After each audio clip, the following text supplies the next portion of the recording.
사도행전 제5장.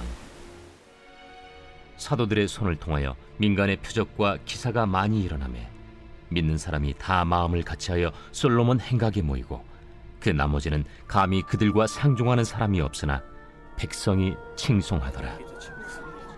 믿고 주께로 나아오는 자가 더 많으니 남녀의 큰 무리더라. 심지어 병든 사람을 메고 거리에 나가 침대와 요유에 누이고 베드로가 지날 때에 혹 그의 그림자라도 누구에게 덮일까 바라고 예루살렘 부근에 수많은 사람들도 모여 병든 사람과 더러운 귀신에게 괴로움 받는 사람을 데리고 와서 다 나음을 얻으니라.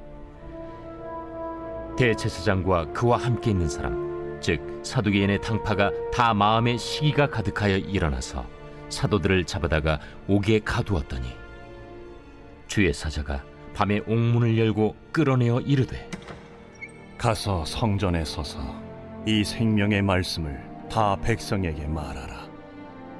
그들이 듣고 새벽에 성전에 들어가서 가르치더니 대제사장과 그와 함께 있는 사람들이 와서 공회와 이스라엘 족속의 원로들을 다 모으고 사람을 옥에 보내어 사도들을 잡아오라니, 부하들이 가서 옥에서 사도들을 보지 못하고 돌아와 우리가 보니 옥은 든든하게 잠기고 지키는 사람들이 문에 서 있으되 문을 열고 본즉 그 안에는 한 사람도 없더이다. 성전 맡은 자와 제사장들이 이 말을 듣고 의혹하여 이 일이 어찌 될까 하더니 사람이 와서 알리되, 보소서, 옥에 가두었던 사람들이 성전에 서서 백성을 가르치더이다. 성전 맡은 자가 부하들과 같이 가서 그들을 잡아왔으나 강제로 못하면 백성들이 돌로 칠까 두려워함이더라. 할렐루야. 사랑하는 열린문교회 성도 여러분, 오늘도 주님이 주시는 참 평안 가운데 단잠 주무셨습니까? 5월 10일 금요일 하나님께서 허락하신 귀한 하루가 시작되었습니다.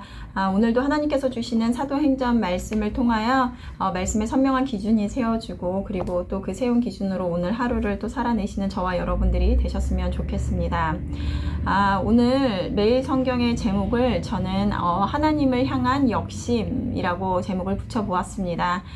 오늘의 말씀은 사도들을 통하여 말씀이 전해지고 그와 더불어 많은 표적과 그리고 기사가 일어나자 믿는 무리가 더해져 갔다라는 것입니다. 그러자 종교 지도자들은 그들을 시기하여 옥에 가두는 일을 행하게 되는데요. 저는 어제와 그리고 오늘 말씀에 이어서 하나님의 일을 행하며 갖는 마음에 대해 묵상하게 되는데요. 그래서 오늘 제목을 하나님을 향한 역심이라고 지어보았습니다.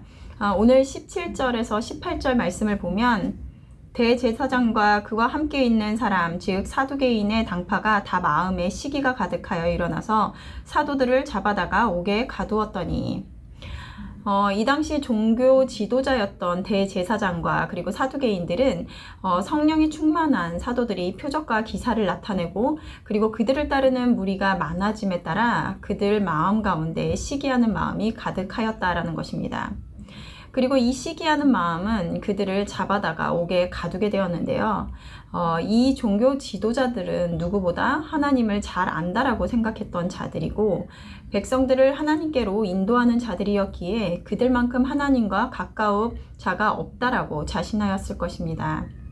하지만 우리는 화요일 말씀을 통하여 사도들이 공회의 신문을 받은 것이 사도들이 예수 안에 죽은 자의 부활이 있다라고 백성들에게 가르치는 것을 이 종교 지도자들이 싫어하여 라고 되어 있는 것을 보았는데요. 하나님 앞에 그들의 온전하지 못한 스스로 존재에 대한 인정이 없어 진리를 받아들이고자 하는 마음이 없는 그들은 하나님의 말씀 앞으로 가지 못하게 하는 것을 보게 됩니다. 오늘은 다시 사도들을 체포하는 말씀이 나오는데 그 이유를 무엇이라고 합니까? 더 많은 사람들이 사도들을 따르기 시작하자 그들 마음 안에 시기가 가득하여 라고 되어 있습니다. 자신들을 따라야 하는 백성들이 사도들을 따르는 모습이 싫었던 것이죠. 시기와 질투하는 마음은 성경에서도 많이 경계하라 라고 말하고 있는데요. 가인이 동생 아벨을 죽인 것은 하나님께서 자신의 재물을 받지 않으시고 아벨의 재물을 받은 것에 시기하여 죄를 저지르게 되었으며, 그리고 또 요셉의 형들은 야곱이 요셉을 더 사랑하는 것에 시기하여 아우 요셉을 애굽의 종으로 팔아버립니다. 이러한 잘못된 마음은 하나님의 복음이 전해지는 것에 반하는 일을 하게 된다라는 것입니다. 이렇게 하나님의 언어가 아닌 시기, 질투, 미움, 분냄, 이러한 것은 하나님이 원하시는 마음이 아니라는 것을 우리는 잘 알고 있습니다.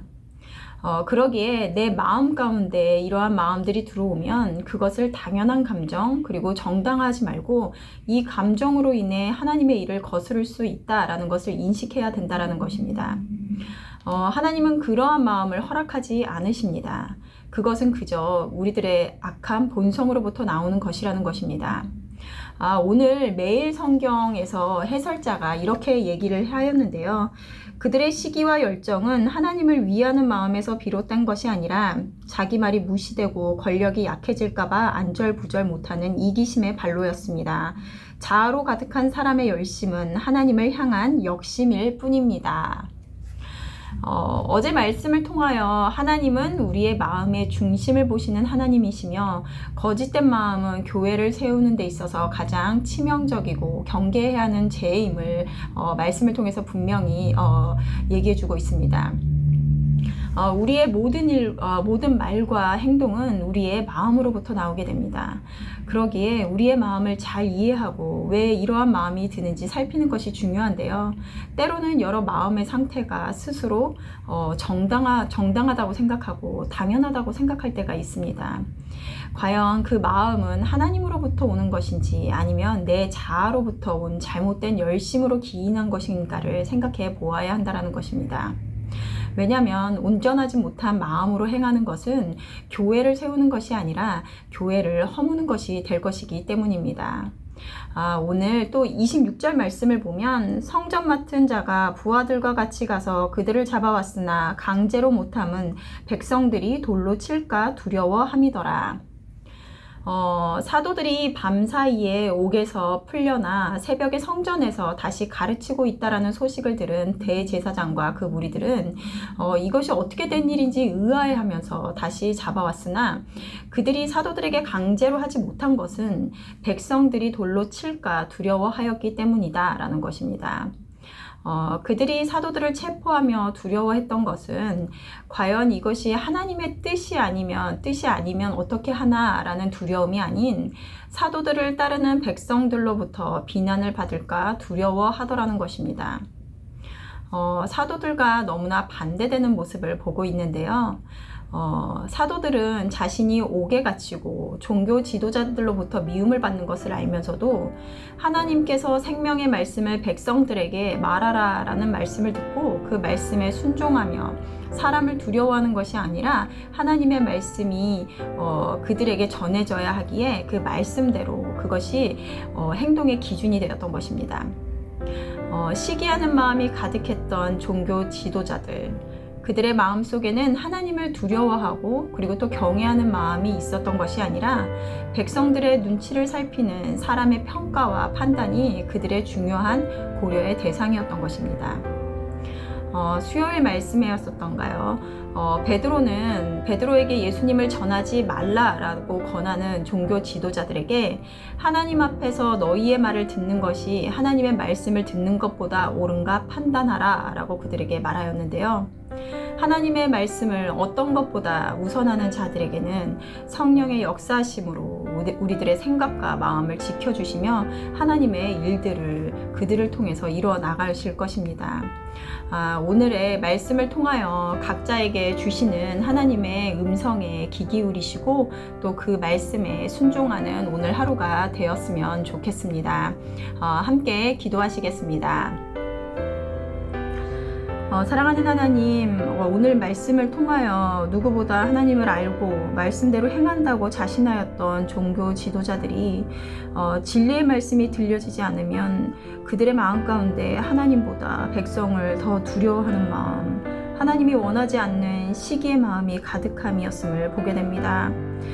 하나님, 우리가 하나님의 일에 열심을 내어 나아가기 전에 우리의 마음을 먼저 보게 하시고 우리의 열심이 아닌 하나님께서 주시는 그 마음으로 행할 수 있는 우리들이 될 수 있도록 인도하여 주시옵소서. 감사드리며 예수님의 이름으로 기도드렸습니다. 아멘.